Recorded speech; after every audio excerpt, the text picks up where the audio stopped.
Welcome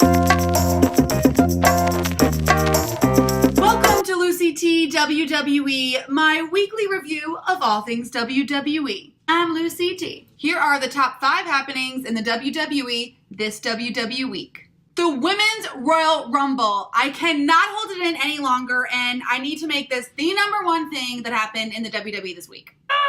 I am so beside myself excited for this, and if you follow me on Instagram, then you've seen that I called it. Natty and I spoke about the women's evolution in the WWE back in October for AOL, and I asked her about when we'd see the Women's Division Royal Rumble. When is there going to be a Women's Division Royal Rumble?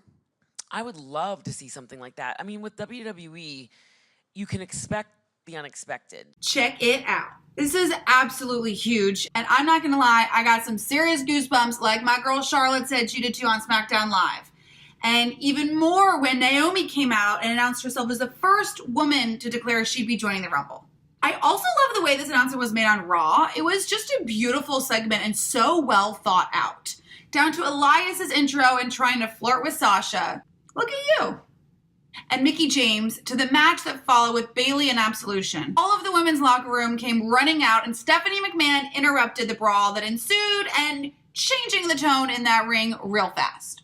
I am so excited, and I'm not gonna lie, a little bit jealous of the young WWE fans, these little girls that watch WWE that get to now grow up with this kind of incredible talent and women making history in the ring.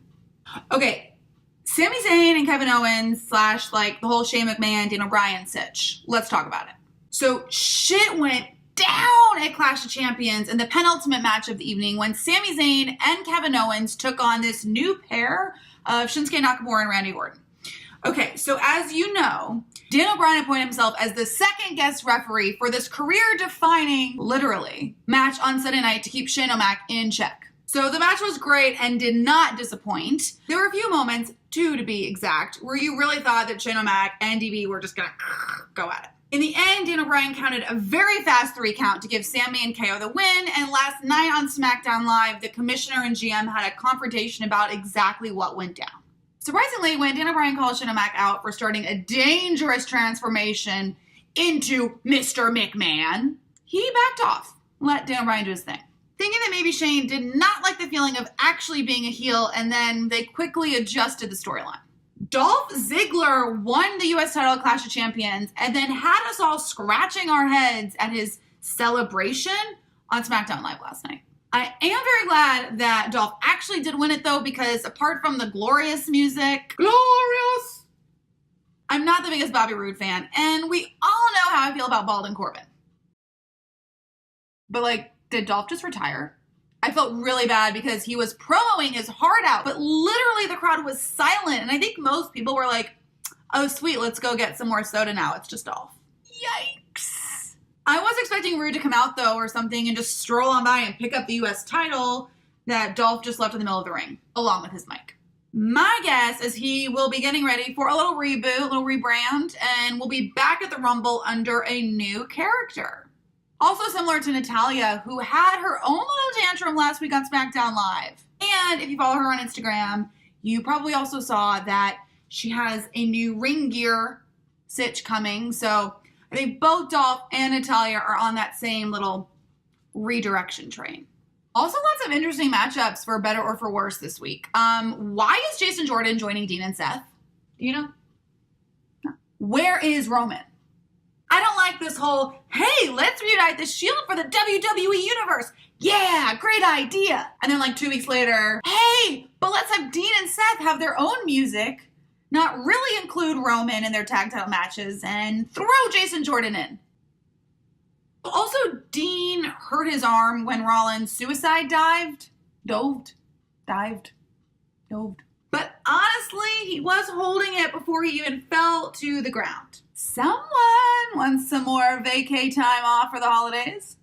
Also, further proof that the whole Shield reunion was just a ploy by Vinnie Mac to get the WWE Universe on Roman's side.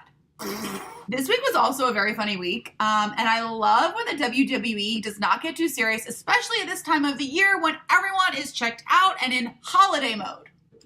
That being said, apart from the Women's Royal Rumble announcement and Dolph's hissy fit, there isn't really much to talk about this week. Not much happened, which is why I'm going to have this entire number 5 segment devoted to the hilarious moments this week.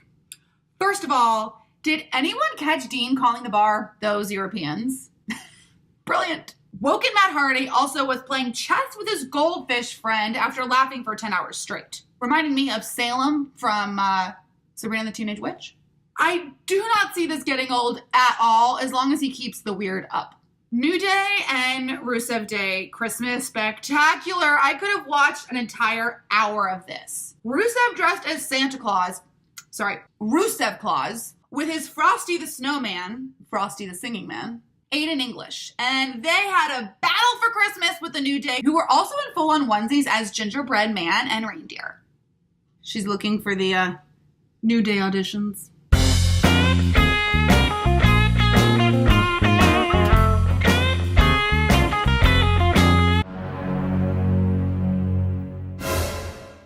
Okay, highlights from this whole thing was, definitely the dirty Hanes underwear for Rusev Day that he pulled out of New Day's bag of presents, and the plate of pancakes and whipped cream that Aiden landed in. Okay, you have to go back and actually watch it if you missed it. Like, do it. It was priceless. Who won this week? I gotta give it to Raw for the announcement of the Women's Division Royal Rumble.